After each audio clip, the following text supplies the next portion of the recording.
जय गुरुदेव। आइए सुनते हैं अखंड ज्योति पत्रिका से विवेक और दूरदर्शिता से ही भय का निवारण होता है। भय भय को मनुष्य का सबसे बड़ा शत्रु माना गया है और कहा गया है कि बीमारियों से उतने लोग नहीं मरते जितने की भय और आशंका से मर जाते हैं। मृत्यु न हो तो भी भीरुता मनुष्य की सक्रियता और अभिरुचि को अस्त व्यस्त करके रख देती है, जिसके कारण उसे ना तो किसी कार्य में सफलता मिलती है और ना ही उद्देश्य पूरा हो पाता है। दार्शनिक इमर्शन के कथनानुसार भय एक ऐसा मानसिक रोग है जो मनुष्य की क्षमता और चेतना दोनों का ही अपहरण कर लेता है। यदि मनोबल बनाए रखा जाए तो काल्पनिक भयों में से 3/4 ऐसे होते हैं जिनसे कभी पाला ही नहीं पड़ता। मनोचिकित्सा विज्ञानियों का कहना है कि भय चेतन या अवचेतन रूप में मानवीय मस्तिष्क को दुर्बल बनाकर रख देता है और तदनुरूप आचरण करने को विवश कर देता है। भयभीत व्यक्ति यह सोचने लगता है कि अमुक कार्य करने की या प्रस्तुत कठिनाइयों से टक्कर लेने की उसमें क्षमता है ही नहीं।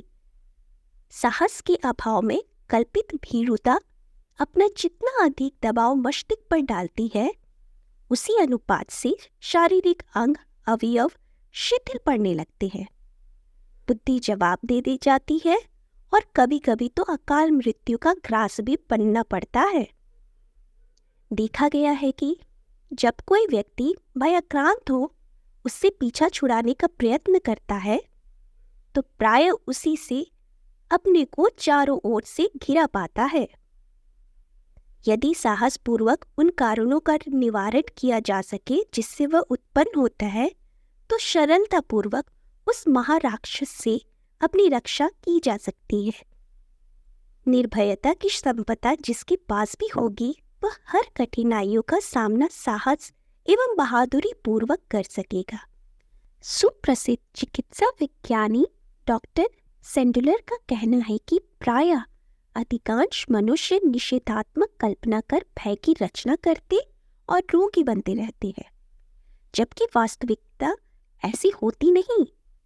ऐसे कितने ही व्यक्ति कल्पित जंजीर से जकड़े हुए होते हैं जिनका कोई औचित्य ढूंढने पर भी नहीं मिलता। वे सोचते रहते हैं कि कहीं बीमार न पड़ जाए, घाटा न हो जाए। यदि बच्चे को बात निकल गए तब क्या होगा? दूसरों के सामने आए विपत्ति देखकर आशंका करने लगते हैं कि कहीं वैसी कठिनाई उन्हें ना घेर ले।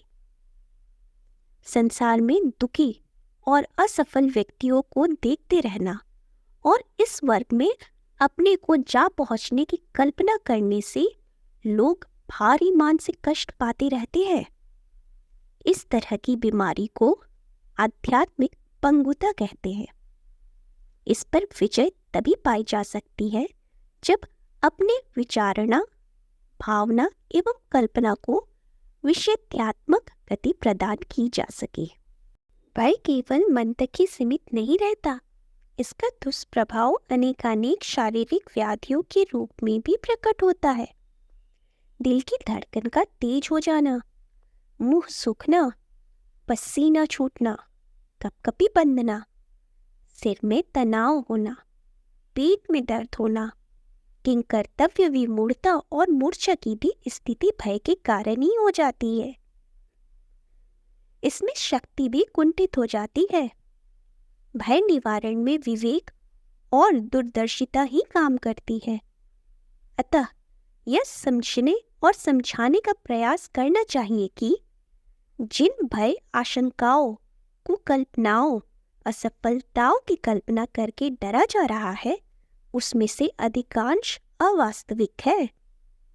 कितनी ही बार जिन संकटों की आशंका की गई होती है या तो वे आते ही नहीं अथवा वे इतने सामान्य होते हैं कि थोड़े साहस, धैर्य और सूझबूझ से उनका निराकरण किया जा सके। सतर्कता, साहस यदि बनाए रखे जाए तो काल्पनिक भय और डर से सदैव के लिए छुटकारा पाया जा सकता है। अखंड ज्योति, अप्रैल 1991, पृष्ठ 39। जय गुरुदेव।